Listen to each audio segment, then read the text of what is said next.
જામનગર જિલ્લાના કાલાવડ તાલુકામાં વધુ એક માર્ગ અકસ્માતની ઘટના સામે આવી છે। છત્તર ગામ નજીક એક પૂરપાટ ઝડપે દોડતી ક્રેટા કારે બાઇકને જોરદાર ટક્કર મારતા બે યુવાનો રસ્તા પર ફંગોળાઈ ગયા હતા। બંનેને ગંભીર ઈજાઓ પહોંચતા તાત્કાલિક હોસ્પિટલમાં ખસેડવામાં આવ્યા છે। કાલાવડ તાલુકાના મોટા ભાડુકિયા ગામમાં ખેડૂત અરવિંદભાઈ સભાયાના ખેતરમાં મજૂરી કામ માટે રહેતા મધ્યપ્રદેશના અલીરાજપુર જિલ્લાના રીંગોલ ગામના રહેવાસી વિપુલભાઈ ચનાભાઈ ભાંભોર તથા તેમના બંને વિનાભાઈ કાળુભાઈ ગઈકાલે સવારે GJ03DM 2430 નંબરની મોટરસાઇકલ પર કાલાવડ તરફ જવા માટે નીકળ્યા હતા।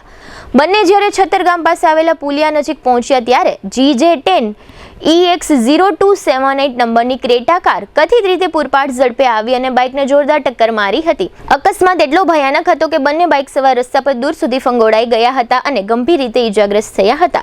અકસ્માત બાદ સ્થાનિક લોકો તાત્કાલિક મદદે દોડી આવ્યા હતા। ઘટનાની જાણ થતાં એમ્બ્યુલન્સ પણ સ્થળ પર પહોંચી હતી અને બંને ઈજાગ્રસ્તોને સારવાર માટે હોસ્પિટલમાં ખસેડવામાં આવ્યા હતા।